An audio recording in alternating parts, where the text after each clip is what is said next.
Welcome to our channel. Today we how to restore credit card spending categories in YNAB step by step clearly. Open YNAB and log into your account. Navigate to the budget screen.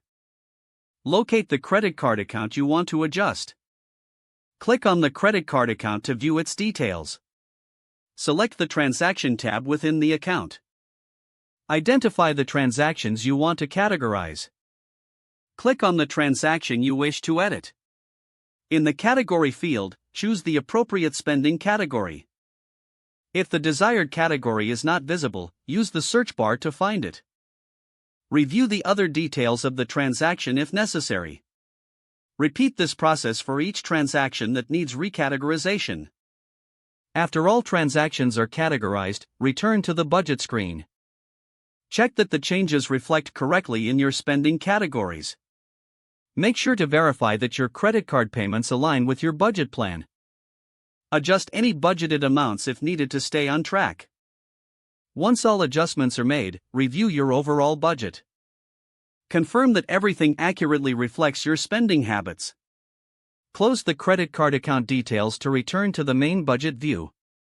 If the page does not load, refresh the browser or try again in a private or incognito window. Make sure you are using the correct email address, then retype it carefully to avoid small typos. If your password is not accepted, use the reset option and create a new strong password you can remember. Check your spam folder for verification or security emails, then complete any requested confirmation steps.